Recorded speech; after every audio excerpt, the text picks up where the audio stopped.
Terry, you've got such an established veteran group and a perennial playoff team. What do you look for when you come to Summer League? You know, obviously the Summer League is for the young guys, and a couple things. One is when you have a rookie like Nasir Little, for me it's just exposing him to a lot of different things. It's a learning experience, the pace of the game, the rules. He has a lot coming at him. So that's one thing. But then when you have Anthony Simons, second-year players, Gary Trent Jr., it's their opportunity. They put in a lot of work this year behind the scenes, and now it's an opportunity for them to show that they've improved from this time last year. You know, you have done such a marvelous job in terms of building culture and chemistry in that Trailblazer organization.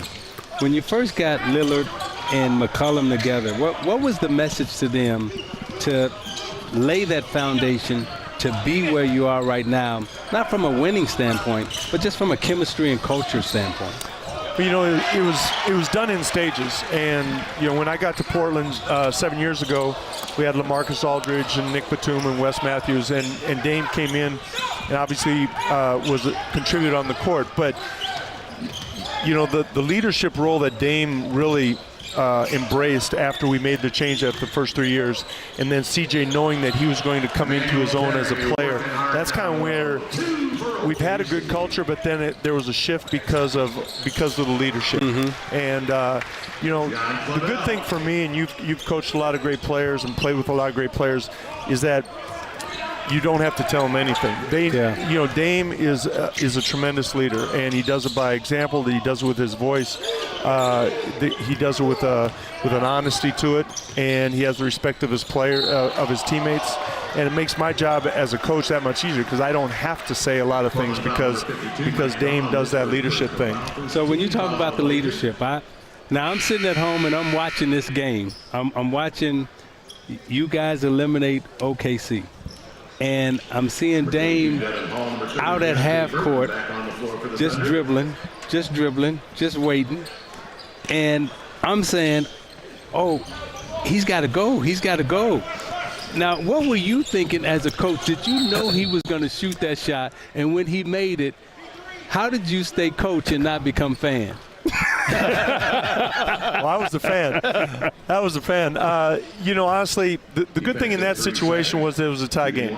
And he's been in that situation many times in his career. So I knew we were going to get a shot. Whether he took it to the rim, whether he took us, I was actually surprised he did a step back to the right, you know, as opposed to going left. Did you think he was going to shoot it from that far? I mean, no. look where he's standing. Look, come on, Terry. Look, Coach, look where he's standing at. No, I didn't expect that. I just knew he was going to get the last shot, and he was going to get a look, you know. I mean, you look at CJ here, a different type. He got to his sweet spot. That was against Denver in Game 7. But, you know, guys know, like when you had it out there at the end of a game, you read the defense, you had an idea what you wanted to do, and you take what the game gives you. Now, he's got that kind of range, and it's a shot he's comfortable taking. But the thing about players in those situations, and you showed two different examples of CJ and Dame, they both got to a shot that they were comfortable with. Yeah. I have never in my life thought that I could shoot a shot at the end of the game from that distance. And the game's changed. Not only has the game changed, but the confidence that the players have in their offensive repertoire, in their shot-making ability, their range is limitless. Yeah. And, you know, how do you coach against that? How do you defend against that? Now, because, you know, the high screen and roll used to be how you have to defend at the three-point line. Now you have to defend high screen and roll, not only at the hash mark, but you got to defend it past the hash mark. Well, thankfully, there's only a handful of players that can make that shot. Steph Curry, Dame. You know, if Klay Thompson gets in a rhythm, you know, there are guys who can obviously make that shot. But you play the odds. You know, we're playing against Golden State. I hear we got to go to break, so I can finish it later. Oh, you already got to figure it out. Hey, thanks for getting my ear. Well, Isaiah's talking about just the range of the players these days, and the game has obviously been moved out, and you got guys like Dame and CJ who can, and Dame, I mean, that can make that type of range. And you know what, Isaiah, if you had been you come out now, you'd have that range too. I mean, that's just the way the game has evolved. And it affects your defense, how much you bring the big guys up. And you saw in the game 1 against Golden State, Steph had some threes. We brought the bigs up, and he still scored 35 a game. So it just opens up the floor for not only that person, but the rest of the team. We've talked enough about guards. Let's talk about big guys, because now you get Hassan Whiteside, elite level rebounder, very good shot blocker, and Yusuf Nurkic. I mean, there were people that were writing the Trailblazers obituary when Nurkic went down. Clearly that was not the case. How is his recovery coming, and what do you get from Whiteside? Well, Nurk's doing well. You know, he's in Bosnia now, and his recovery is going well. You know, we don't want to put a date on it, but you know, we're hopefully he's able to come back at some point during the season, and so that's the positive. As far as Hassan, he's a perfect fit for us. He's going to do a lot of things that Nurk did offensively and defensively. We'll use him in much the same way. He'll rebound out of his area. He'll protect the rim, protect the paint. He'll be good in pick and rolls. He's an effective scorer in the paint. He and Damian and CJ already have a relationship even before this. So I think it's a really good fit for us, especially with Nurk being out. And I think it's a really good fit for him as well. When you look at his skill set and you analyze it, how do you see him working within your offense? High post, low post, stepping out, shooting? You know, one thing when we get a new player, I really don't try and have too many preconceived notions. I like not putting limits on what a guy can or cannot do. You know, we'll have our foundation of our offense. We're not going to change too much, but that's one of the exciting things for us as a coaching staff right now is not only with Hassan, but Mario Hezonja, Rodney Hood coming back to us, getting Anthony Tolliver. Kent Bazemore is an athletic wing. So we've lost 7 players off of our roster from the team that finished in the conference finals. So there will be adjustments along the way. Yeah. We just don't know what they're going to be right now. In this new era of free agency where teams are really changing every 2 to 3 years, I mean, your backcourt has been together for a very long time.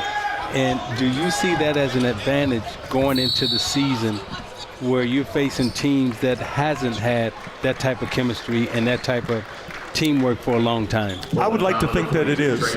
You know, I've been in the league a long time, and I look back at the Jazz with Stockton Malone and the San Antonios, the continuity that they had over the years, and even Miami. You know, Dirk in Dallas. You know, they had such a long run. Yeah. So when you do have that continuity, you would like to think, especially if you're a good team, that that's going to carry over from one year to the next.